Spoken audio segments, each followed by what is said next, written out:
ओम देवी प्रपन्नाति हरे प्रसीद प्रसीद मातर जगतोऽखिलस्य प्रसीद विश्वेश्वरी पाहि विश्वं त्वमेश्वरी देवी चराचरस्य शरणागत दीनार्थ परित्राण परायणे सर्वस्यार्ति हरे देवी नारायणी नमोस्तुते।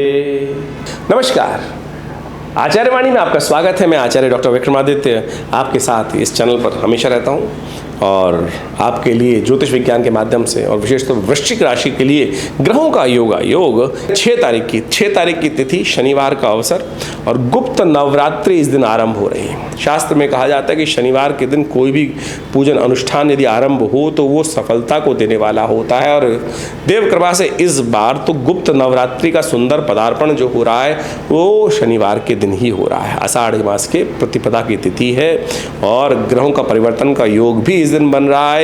जो ग्रहों का परिवर्तन, शुक्र महाराज जो है अगले दिन सुबह करीब 4 बजे के आसपास परिवर्तन का योग बनाएंगे और ये परिवर्तन बड़ा महत्वपूर्ण रहेगा। कर्क राशि में चंद्रमा का पदार्पण भी होने के योग बन रहे हैं और उच्च के होकर चंद्रमा भाग्य में विराजमान हो जाएंगे। माँ भगवती दुर्गा की सुंदर आराधना करने का अवसर हमने भी विवेकानंद योगाश्रम में आने वाले 9 दिन तक भगवती दुर्गा के सप्तशती के यज्ञ का सुंदर आयोजन किया है। आप भी माँ भगवती, हमारे आश्रम में जो माँ भगवती प्रतिष्ठित हैं वो मुल्तान से आज से करीब आज़ादी के टाइम पर 1947 में एक व्यक्ति ट्रंक में बंद करके लाया 500 साल पुराना भगवती का चमत्कारिक शिव विग्रह है। भाग्य देखिए कैसे पत्थर चल के आते हैं। माँ भगवती का सुंदर सानिध्य आज हमारे आश्रम में उनका चमत्कारिक शिव विग्रह प्रतिष्ठित है और उनके सानिध्य में ही ये यज्ञ सुंदर। और हमने देखा है कि जो लोग माँ भगवती की दुर्गा के यज्ञ में बैठकर अनुष्ठान करते हैं, दुर्गा सप्तशती का यज्ञ करते हैं, उनकी मनोकामना सिद्धि का योग बनता है। गुप्त नवरात्रि है, चुपचाप अपनी मनोकामना का ध्यान यज्ञ स्वरूप ध्यान करते हुए भगवती के श्री चरणों में अर्पित जो करते हैं उनकी मनोकामना सिद्धि के योग बन जाते हैं। तो आप भी ऐसे समय में चुपचाप, हम तो पंप एंड शो करने की ज़रूरत नहीं है। देखिए शारदीय नवरात्र में और चैत्री नवरात्र में कितना वैभव होता है, कितना सुंदर तरीके से लोग पंप एंड शो करके करते हैं, लेकिन गुप्त नवरात्रि जो है वो गुप्त रूप से करने की है। कोई दिखावा करने की ज़रूरत नहीं, चुपचाप अपने उस अनुष्ठान को पूर्ण करने का प्रयास करें। और ऐसा हो नहीं सकता कि मनोकामना सिद्धि का योग ना बने, तो आप अवश्य इस सानिध्य में यज्ञ में अपने नाम से कराने के लिए आश्रम से संपर्क साध सकते हैं। 7 तारीख का अवसर रविवार की तिथि, द्वितीया तिथि उस दिन विराजमान है और साथ साथ उस दिन कर्क में चंद्रमा प्रतिष्ठित होकर, क्योंकि रात्रि में ही आए हैं 10 बज के करीब 37 मिनट पर, और आज से प्रतिष्ठित होकर बहुत सुंदर तरीके से भाग्य में धर्म का उदय करने की योग बनाएंगे। मनोमस्तिष्क में धर्म का आवरण अच्छा सकता है और वो धर्म का साथ रहना ही सबसे ज़रूरी है, क्योंकि संसार में धर्म ही आपके साथ चलने वाला है, धर्म ही आपकी रक्षा करने वाला है। जितने धर्मयुक्त आप रहेंगे उससे कल्याण के योग भी बनने वाले हैं। और शुक्र महाराज, जैसा हमने आपको कहा था, सुबह 4:30 पर परिवर्तन का योग बना रहे हैं, भाग्य में जाकर बैठ गए हैं और ये आपके लिए बड़ा सुंदर रहेगा। कोशिशें करें, माँ भगवती की दुर्गा की आराधना करें, कल्याण का योग बन रहा है, गुप्त नवरात्रि का योग चल रहा है, इससे सुंदर क्या है, कुछ और करने की आवश्यकता ही नहीं।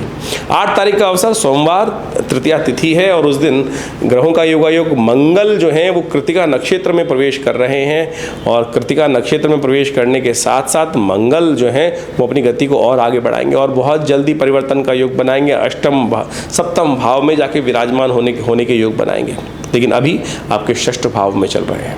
कुछ परिजनों को परेशान कर सकते हैं, कुछ ग्रह योग ऐसे चल रहे हैं कि जो आपके कुछ परिजनों को परेशान कर सकते हैं। ध्यान रखते हुए कार्य करें कि आपके द्वारा कहीं किसी को दिल पर चोट ना लगे। आपके ग्रह दिखा रहे हैं कि कहीं ना कहीं आपके द्वारा कुछ योग बन सकते हैं, थोड़े कष्ट के योग बना सकता है। ऐसे में ध्यान करें तो विशेष तौर पर बहुत सुंदर रहेगा। आपकी ग्रह योग विशेष तौर पे जो उपाय करने को कह रहे हैं वो अवश्य करें। माँ भगवती दुर्गा के रूप में इन दिनों गुप्त नवरात्रि का यज्ञ चल रहा है। कोशिश करें माँ भगवती के मंदिर में जाकर शिव पार्वती की जहाँ प्रतिष्ठित मूर्ति हो वहाँ सिंदूर अर्पित करने का प्रयास करें। ये बहुत सुंदर रहेगा, समस्त मनोरथों को सिद्ध करने वाला रहेगा, सौभाग्य की प्राप्ति कराने का योग बनाएगा। 9 तारीख का अवसर मंगल के जन्म दिवस का है, क्योंकि इस दिन चतुर्थी और मंगल का योग है। चतुर्थी और मंगलवार, अंगारक चतुर्थी का योग बन गया है और शनि महाराज भी विशेष तौर पर जिस प्रकार से परिवर्तन का योग बना चुके हैं, वक्री चल रहे हैं, तो ऐसे में बहुत आवश्यक है कि हनुमान जी का आपकी राशि के अनुसार से मंगल जो हैं वो आपकी राशि के स्वामी हैं, तो आप विशेष तौर पर शनि को प्रसन्न करने के लिए और मंगल को प्रसन्न करने के लिए हनुमान जी का पाठ करें, सुंदरकांड का पाठ करें तो अच्छा रहेगा और मंगल का आशीर्वाद मिलेगा। तो मंगल ही मंगल होने के योग बन सकते हैं। 10 तारीख बुधवार और पंचमी तिथि विराजमान है इस दिन। सिंह राशि में एक दिन पहले ही चंद्रमा सफलता वाले स्थान में विराजमान होकर आपको सफलता का योग बनाते दिखाई दे रहे हैं।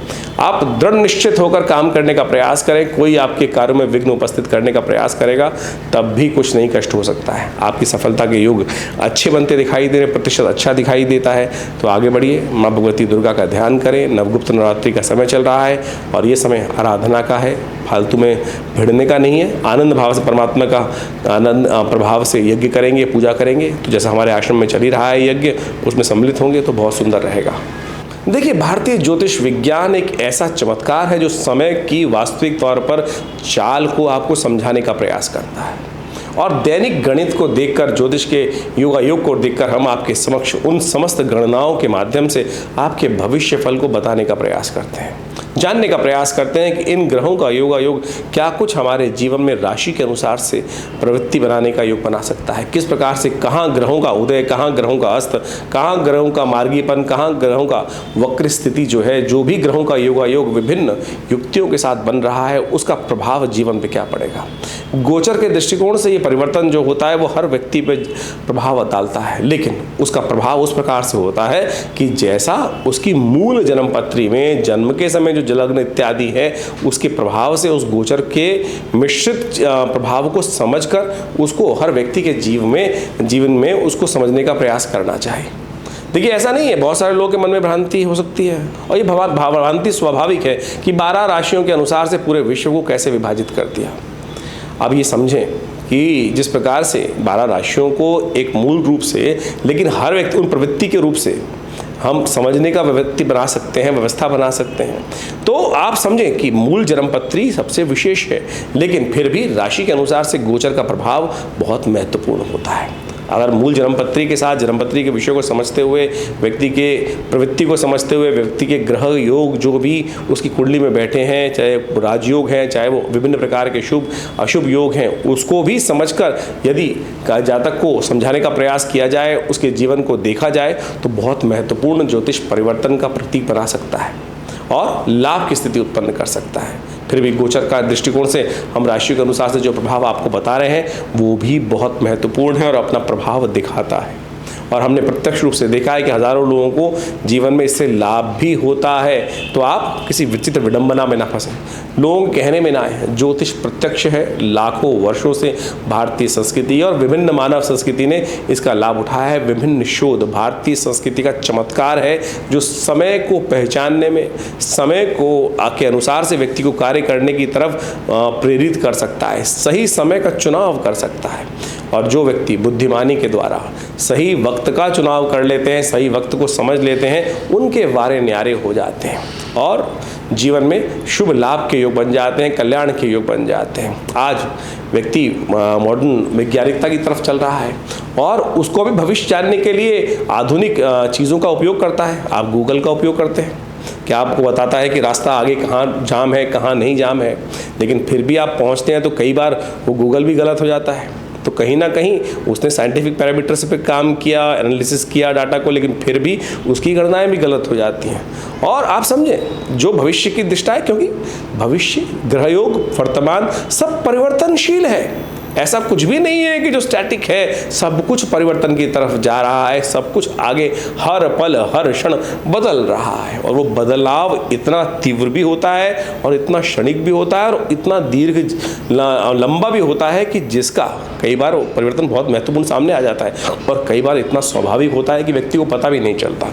तो आप समझें ज्योतिष विज्ञान, इसका मुझे एग्जाम्पल देने का, उदाहरण देने का केवल मतलब ये था कि हर चीज़ परिवर्तनशील है। पूरे विश्व में भविष्य को जानने का, आगे वाली स्थिति को जानने की लालसा हमेशा रही है और ज्योतिष विज्ञान उस पर 100% सही बैठता है। मेरी गणनाएं, किसी ज्योतिषी की गणनाएं गलत हो सकती हैं, लेकिन ज्योतिष विज्ञान की गणना गलत नहीं हो सकती। और हमने अपने इस आश्रम के माध्यम से, अपने गुरुजन के माध्यम से सहयोग लेते हुए इस विज्ञान को अच्छे से समझने का प्रयास किया। और मैं तो अभी अपने आप को छात्र ही मानता हूँ। मैं तो अपने सही हर रोज़ कुछ नया सीखने का प्रयास करता हूँ, कुछ बताता हूँ, कुछ अनुभव करता हूँ, और उसमें जब एनालिसिस आता है तो उसमें कुछ अगर त्रुटि रहती है तो उसको नित्य प्रति परिवर्तन की तरफ जाने का प्रयास करता हूँ और समझता हूँ, सीखता हूँ। और ये जब तक प्रवृत्ति व्यक्ति के अंदर नहीं रहेगी तब तक वो उस शास्त्र को नित्य प्रति चेंज की तरफ नहीं ले जाएगा, तब तक उसका विकास संभव नहीं है। ज्योतिष विज्ञान का विकास भी इस प्रकार से हर व्यक्ति के अनुसार से हमें समझने की आवश्यकता पड़ती है। बहुत सारी जन्म पत्रियाँ देखते हैं हर रोज़ और उनके अनुसार से उन सिद्धांतों को देखते हैं, लेकिन चमत्कार है, बिल्कुल है। बहुत सारे लोगों के जीवन में हमने इस परिवर्तन से ज्योतिष विज्ञान के माध्यम से लाभ उठाते देखा है। अरबों लाखों लोगों ने इस विज्ञान का लाभ पता नहीं कितनी सदियों से लिया है। तो आप भी इसके साथ जुड़े, समझें, और आपके जो मन में प्रश्न चल रहे हो आप हमें व्हाट्सएप के माध्यम से भेज सकते हैं। हम प्रयास करेंगे आपके प्रश्नों को समाधान देने का प्रयास करें। लेकिन बहुत सारे लोग हमारे साथ इस कार्यक्रम में जुड़े होते हैं, लाखों लोगों के प्रश्न आते हैं और आप भी देखते होंगे चैनल्स पर लगातार जो कमेंट बॉक्स है उनके एक साथ कमेंट आ रहे होते हैं। तो हमने उसकी व्यवस्था बनाई है कि आप आश्रम पे संपर्क साध कर और विवेकानंद योगाश्रम से जुड़ सकते हैं, अपने निजी संपर्क को भी साध सकते हैं और यहाँ होने वाली विभिन्न गतिविधियों के साथ भी जुड़ सकते हैं। हमारे इस आश्रम में हर समय कुछ ना कुछ नई गतिविधि चलती रहती हैं, बहुत सारे व्यवस्थाएं चलती रहती हैं। नित्य प्रति 8 घंटे यज्ञ, माँ भगवती दुर्गा का यज्ञ, विभिन्न ग्रहों का यज्ञ, विभिन्न मंत्रों का यज्ञ, विभिन्न विशेष तौर पर मंत्रों का यज्ञ, जो वैदिक मंत्र है, महामृत्युंजय इत्यादि मंत्रों का यज्ञ समय समय पर चलता रहता है और उस सब का निमंत्रण हम आपको देते भी रहते हैं। अभी इसी समय में गुप्त नवरात्रि का सुंदर योग बन रहा है और ये गुप्त नवरात्रियाँ बहुत विशेष हैं, मनोकामना सिद्धि के लिए अद्भुत हैं। और हमारे आश्रम पे तो माँ भगवती दुर्गा का जो चमत्कारिक शिवविग्रह है, अनादिकाल से सुंदर रूप से चमत्कारिक शिवविग्रह जो यहाँ उपस्थित है वो तो अद्भुत है, चमत्कार से परिपूर्ण है। लाखों लोगों ने उनके दर्शन कर कर अपनी मनोकामना सिद्ध करी है। आप भी उनके सानिध्य में बैठकर इन नवरात्रों के अवसर पर, गुप्त नवरात्रियों पर अवसर पर गुप्त मनोकामनाएं पूर्ण करने के लिए चुपचाप उनके सानिध्य प्राप्त करें, उस यज्ञ में भाग लें। देखिएगा परिवर्तन का सुंदर योग बनेगा। यज्ञ में भाग लेने के लिए आप आश्रम की गतिविधि के साथ जुड़ सकते हैं और लाभ ले सकते हैं।